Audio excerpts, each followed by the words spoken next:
Have you ever felt your emotions spiral out of control in a split second?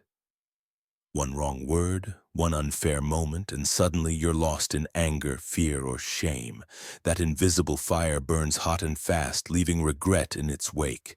This isn't weakness, it's instinct. But what if you could master that fire, not by suppressing it, but by understanding it? Imagine standing in a storm and not flinching, not because you're numb, but because you know the storm is not yours. The Stoics believed that true peace comes not from changing the world, but from changing our response to it. Marcus Aurelius, a Roman emperor who faced betrayal, war, and death, wrote in his journal, "You have power over your mind, not outside events. Realize this and you will find strength." This is the heart of Stoicism, not apathy but power. In ancient American traditions, too, warriors were taught not just how to fight, but how to stay centered, how to hold silence like a shield. Whether you're facing a boss who disrespects you, a loved one who lashes out, or a moment where everything seems unfair, you always have a choice. Not about what happens, but about how you meet it. The journey to calm begins with one decision: to stop giving your peace away. Your anger doesn't punish others, it punishes you. And your silence, your patience, your stillness, that's where your true power lives. Think of it this way: your peace is a sacred fire. Every time you react blindly, you give someone else control over that fire. But when you pause, when you breathe, when you choose to observe instead of react, you protect that fire. You own it. You become it. And nothing outside of you can shake what is rooted deep within. This isn't about never feeling anything. It's about knowing that feeling is not the same as reacting. And in that space between the fire and the flame, you become untouchable, you become unshakable, you become calm. There's a space, small but powerful, between the moment something happens and the way you choose to respond. Most people don't see it. They move from trigger to reaction like lightning, letting their emotions carry them like a river in flood. But those who learn to see the space and to use it become the masters of their own fate. Viktor Frankl, a Holocaust survivor and psychiatrist, once said, "Between stimulus and response there is a space. In that space lies our power to choose our response. In our response lies our growth and our freedom." This idea mirrors ancient wisdom across cultures. The warriors of the Great Plains, for example, were taught from youth to sit in silence before they acted, to feel their emotions but not be led by them. They didn't fear anger, they just didn't feed it. So when something frustrates you, your partner criticizes you, your friend disappoints you, a stranger insults you, what will you do in that space? Most people defend, attack, or withdraw. But what if you did nothing? What if you just paused and said nothing at all? In that pause, you aren't passive, you are preparing. You are preserving your energy. You are thinking clearly. That pause can save a relationship. It can save your dignity. It can change the entire outcome of a situation. Imagine someone cuts you off in traffic. Your body reacts instantly: tension, heat, adrenaline. But the moment before you honk, scream, or curse, that's the space. In that breath, you have the chance to do something rare. Nothing. And that nothing changes everything. Practicing this space isn't easy at first. It feels unnatural. But over time, it becomes your superpower. Your calm becomes louder than your reaction. People begin to see you differently. Not as someone who backs down, but as someone who stands above. And you start seeing yourself differently too. No longer a puppet pulled by emotion, but a person who chooses peace. That space isn't just a pause, it's a portal to strength, to wisdom, to freedom. And once you find it, you'll never go back to who you were before. Not every disagreement needs your presence. Not every insult deserves your energy. One of the most powerful lessons the Stoics and the ancient American elders taught was this: you are not obligated to respond to everything that provokes you. In a world addicted to reacting, silence is strength. When someone challenges you, disrespects you, or provokes you, your instinct might be to defend your honor, to prove your point, or to set the record straight. But here's a truth most people never realize. Walking away is often the greater act of power. The Lakota had a word, Wolakota, which describes living in peace and harmony with all things, including one's own emotions. To live Wolakota meant knowing when to speak and when to remain silent, when to stand firm and when to walk away. The Stoics echoed this idea. Epictetus reminded his students, "If you want to be happy, stop allowing yourself to be disturbed by things outside your control." Ask yourself this. When someone throws negativity your way, what happens if you don't catch it? What happens if you let it drop to the ground, untouched, unnoticed, unacknowledged? That's not weakness, that's control. Consider this. You're at a family gathering and someone brings up an old mistake, something painful. Everyone watches to see if you'll bite, but instead you smile gently, say nothing, and take a sip of your drink. The energy shifts. You didn't lose that moment, you won it. Because you stayed above it, you proved that your peace is not up for negotiation. Let others exhaust themselves in argument. Let them dance in circles of drama and blame. You're building something different. You're choosing stillness. You're choosing strength. It takes courage to be quiet in a loud world. It takes wisdom to know that not every battle is worth fighting. And it takes mastery to protect your peace even when everything inside you wants to react. The next time someone pulls at your ego, remember this. You don't have to attend every battle you're invited to. Real warriors don't fight every war. They fight only when it matters. And the greatest battles are often the ones we win by walking away with our dignity intact and our calm unshaken. Criticism can hit like a stone, sudden, sharp, and unexpected. It doesn't matter how strong or confident you are. One harsh word can shake you, but only if you let it. The Stoics taught that criticism is simply opinion, not truth, not fate, not a wound unless you accept it as one. Marcus Aurelius wrote, "Choose not to be harmed and you won't feel harmed. Don't feel harmed and you haven't been." That's not just philosophy, it's emotional self-defense. Ancient American wisdom echoes the same lesson. Tribal leaders were taught to accept counsel but never internalize attack. They listened to many voices but answered only from their center. The same applies to you. When someone criticizes you, your ideas, your appearance, your effort, you have two paths. The first is reaction. Defend, argue, spiral into self-doubt. The second is control. Pause, assess, and decide what deserves your energy. Imagine this. You're working hard on a project, proud of your progress, when a colleague mocks it with a sneer. The instinct is to bite back or let it ruin your mood. But if you pause and think, "This is just their opinion, it's not my truth," you take back control. Not every voice deserves space in your mind. Some are echoes of insecurity, not wisdom. Ask yourself, is this person credible? Do they have insight or just noise? If it's useful, learn. If it's poison, let it pass. Don't absorb what doesn't serve you. Picture your mind as a sacred space. Every negative word is like dirt on the floor. You don't have to roll in it, you just sweep it away. There's strength in standing still while others try to shake you. There's courage in smiling while being judged. And there's freedom in knowing that your worth isn't measured by anyone's opinion but your own. Real calm is not never being criticized. It's knowing how to stay grounded when it happens. Like a tree rooted deep in the earth, storms may come, winds may howl, but you remain steady. That's what this chapter is about, reclaiming that steadiness.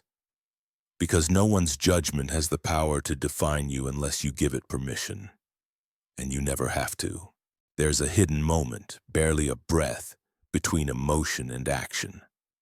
Most people miss it. They react the instant they feel something, anger, shame, frustration. But those who master the pause change the entire course of what comes next. The Stoics believed that discipline begins in the silence before response. That's where wisdom lives.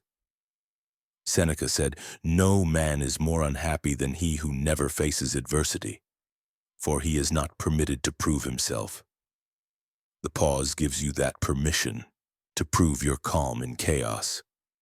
In ancient American councils, before any chief spoke, he was expected to wait, not seconds, but minutes. Long pauses that allowed emotion to settle and thought to rise. Speaking too quickly was seen not as strength, but as recklessness. Imagine a moment of provocation. You receive an insulting message, your child spills something during your busiest hour, someone cuts you off mid-sentence. What happens if, instead of reacting, you breathe? Not to avoid the problem, but to approach it from a place of clarity. The pause gives you options. Without it, you're a puppet pulled by emotion. With it, you're the puppeteer. Consider a heated conversation with a friend. Your heart pounds, your fists clench, your voice rises, but then you stop. You say nothing for 3 full seconds. In that pause, something shifts. You realize what you were about to say would only fuel the fire. So you change your tone. You ask a question. You stay calm. And suddenly the argument becomes a discussion. That's the power of the pause. It's not about inaction, it's about intelligent action. Emotion clouds the moment. The pause clears it. Over time, this simple act, this breath, becomes second nature. You start to recognize that moment between the feeling and the response, and in that space you reclaim yourself. You are no longer driven by impulse or hijacked by anger. You are rooted, thoughtful, calm. The pause is your shield, your compass, your teacher. It doesn't always change others, but it always changes you. Practice it, protect it, use it. Because in a world that moves fast, the person who pauses becomes the one who leads, not just others but themselves. Emotions rise like waves, strong, sudden, and overwhelming. But here's what most people forget. You are not the wave. You are the ocean beneath it. Anger, sadness, fear, they come and go, but your essence remains. The Stoics understood this deeply. They didn't teach emotionlessness, they taught emotional awareness. Epictetus said, "It's not things that upset us, but our judgments about them." That means emotion isn't the enemy. Misidentifying with it is. When you believe I am angry instead of I feel anger, you fuse your identity with a temporary storm, and in doing so, you lose yourself.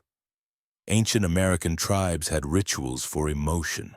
When grief came, they painted their faces and sat in silence by rivers. When rage stirred, they danced around fire to let it rise and fall naturally. The ritual wasn't to suppress emotion, but to observe and then release it. Imagine something frustrates you, a delay, a betrayal, a harsh word. Your chest tightens, your jaw locks. But instead of saying, "I'm furious," you pause and whisper, "I'm feeling fury." That small change rewires your mind. It puts distance between you and the emotion. It makes you the observer, not the victim. And once you can observe something, you can shape your response to it. Think of emotions like clouds passing in the sky. You wouldn't panic every time one blocks the sun. You'd wait, you'd watch, you'd know it'll pass. Emotions are no different. They have messages, yes, but they are not your masters. You don't owe them obedience. Next time you're swept by emotion, sit with it. Don't chase it, don't fight it, just feel it, label it, and let it move.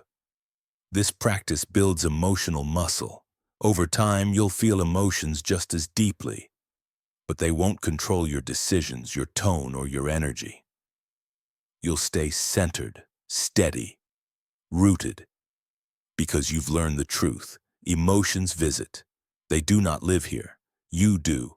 Your mind is your space. Your calm is your home. Protect it. Return to it. And remember, no matter how fierce the storm, the sky is never the storm itself. It holds it. And so do you. Life will always give you situations you can't control. Delays, rejections, betrayals, misunderstandings. But peace begins the moment you stop trying to control what you were never meant to. The Stoics built their entire philosophy on this. Some things are up to us, Epictetus said, and some things are not. They focused only on what belonged to them, their thoughts, their choices, their reactions. Everything else, fate, fortune, the actions of others, they released. In ancient American teachings, elders spoke of the river. You could not stop its flow, they said, but you could learn how to stand in it, how to move with it, how not to be drowned by its current. That's what control really means. Not holding tighter, but knowing where to let go. Imagine you've planned something for weeks, but last-minute chaos ruins it. You feel the tension rise, the resistance, the need to force things back into shape. But what if you simply accepted the shift? What if you told yourself, I did what I could? The rest is not mine to hold. That mindset changes everything. It transforms powerlessness into freedom. When you stop wasting energy on what's beyond your reach, you reclaim it for what matters. You stop trying to fix people who don't want to change. You stop trying to rewrite moments that have already passed. And you begin focusing on what's truly yours. Your focus, your breath, your next move. Picture this. You're in a conversation where someone is misunderstanding you, twisting your words. You've explained yourself. You've stayed calm. But they still don't hear you. Instead of arguing harder, you smile gently and say, I've said what I needed to. What happens next is out of my hands. That's not giving up. That's letting go. That's wisdom. Letting go doesn't mean you don't care. It means you care wisely. It means you invest your energy where it can grow, not where it will rot. And slowly you learn a new kind of strength. The strength to walk away, to step back, to release without resentment. Because the truth is, you don't need to control everything to find peace. You just need to control yourself, and that's more than enough. When emotions run high, silence becomes your greatest weapon. Not the silence of fear, but the silence of mastery. Those who speak from rage often regret their words. Those who answer with silence keep their dignity, their clarity, and their power intact. The Stoics knew this well. Marcus Aurelius wrote, "The best revenge is to be unlike him who performed the injury." In ancient American cultures, too, silence was a sign of strength. Warriors were trained not just in battle, but in the art of quiet. Silence allowed them to listen more than they spoke, observe more than they judged, and act with precision rather than impulse. Imagine a heated argument where voices rise and accusations fly. Your heart pounds, your mind races with comebacks. But you choose silence. You meet the chaos with stillness. In that moment, you say everything you need to without uttering a single word. Silence is not surrender. It's control. It forces the other person to wrestle with their own energy, their own anger, while you stand unshaken. It's an unexpected strength that diffuses tension faster than any clever retort. Think of silence as armor. Words can be twisted, but silence cannot. Silence invites reflection, first in you, then in others. It shows that you are not desperate to prove yourself. You are secure in your truth. Not every attack deserves a defense. Not every slight requires a speech. Sometimes the loudest statement you can make is no statement at all. Picture yourself in a disagreement. Instead of matching tone for tone, you offer a calm, unbreakable quiet. You nod, you breathe, you listen. And when the moment is right, if you choose to speak, your words are few but powerful because they rise not from heat, but from strength. Silence also gives you space to see the bigger picture. It shields you from saying things you'll regret, from damaging relationships that could heal, from lowering yourself to battles that aren't worthy of you. True warriors don't waste their breath. They save it for moments that matter. Practice silence not just when you're angry, but when you're tempted to defend your worth. Explain yourself to those who refuse to understand or fight battles that only drain you. In silence, you protect your energy. In silence, you hold your ground. And in silence, you rise. It's easy to be calm when life flows smoothly. But real mastery is staying calm when nothing goes your way. The secret lies in gratitude, not the shallow kind that ignores pain, but the deep kind that transforms it. The Stoics practiced what they called Amor Fati, the love of fate. Marcus Aurelius wrote, "Accept whatever comes to you woven in the pattern of your destiny for what could more aptly fit your needs." This wasn't passive acceptance. It was active gratitude, the choice to see opportunity where others saw only misfortune. In ancient American life, gratitude was woven into everything, from prayers before meals to blessings spoken over hardships. Gratitude wasn't reserved for good days, it was the anchor on bad ones. Imagine facing a disappointment, a lost job, a broken relationship, a public failure. The first instinct is anger, resentment, despair. But what if you paused and asked, "What is this teaching me? What strength is this building in me?" Gratitude shifts your vision. It stops you from seeing yourself as a victim and helps you see yourself as a student. Every challenge becomes a lesson. Every wound becomes a doorway to growth. Picture yourself waking up to a chaotic, stressful day. Instead of cursing it, you list 3 things you're grateful for: your health, your mind, your ability to face this day with courage. You do it again at lunch, again before bed. Over time, this practice rewires your mind. It doesn't erase the hardships, it gives you strength inside them. Gratitude doesn't make pain pleasant, it makes it purposeful. It transforms chaos into clarity, anger into acceptance, turmoil into peace. Think of gratitude as a candle. It doesn't remove the darkness, but it shines a light that lets you see clearly through it. Even when everything seems wrong, gratitude whispers, "There is still something right." This mindset is not about pretending everything is perfect. It's about recognizing that even in imperfection there is beauty, there is learning, there is life. The calmest souls are not those who avoid storms. They are those who find something to be thankful for even while the storm rages around them. Practice gratitude until it becomes your default response to hardship. And watch how every storm, no matter how fierce, becomes a little easier to face with peace in your heart. At the end of every challenge, every insult, every setback, there remains one final truth. Calm is your true power.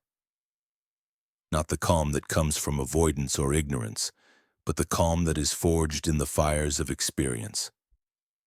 The calm that knows chaos but chooses peace anyway. The Stoics understood that the world would never bend to our desires, but we could bend ourselves into something stronger, something untouchable. Marcus Aurelius said, "You have power over your mind, not outside events. Realize this and you will find strength." This strength isn't loud. It doesn't shout to prove itself. It doesn't scramble to defend its honor. True calm is quiet confidence. It moves like a mountain, steady, immovable, dignified. In ancient American philosophy, calmness was seen as the mark of a true leader. The warrior who lost control of his emotions lost battles. The chief who acted out of anger lost the respect of his people. Calmness wasn't an accessory, it was a necessity. Imagine your life as a stormy sea. Waves of fear, anger, and disappointment crash all around you. Most people are tossed by the waves, dragged beneath them. But you learn to stand like a rock. The waves come, they break against you. And you remain unmoved. This is not because you are unaffected, it's because you know what you can control and what you cannot. You know your strength doesn't come from the absence of emotion, but from the mastery of it. Calm doesn't mean you don't feel anger, fear, or sadness. It means you know those emotions are visitors, not rulers. It means you pause before you act, choose before you speak, think before you react. It means you protect your peace the way a warrior protects his camp. vigilantly, deliberately, without apology. Calm is not a weakness. It's the highest form of strength. Anyone can scream, anyone can fight, anyone can fall into chaos, but to remain calm when the world tries to shake you, that is rare. That is mastery, that is true freedom. From today, carry this truth with you. Your calm is your shield. Your calm is your sword. Your calm is your silent declaration to the world that nothing outside of you can ever own what lives within you. And once you master that, you master everything.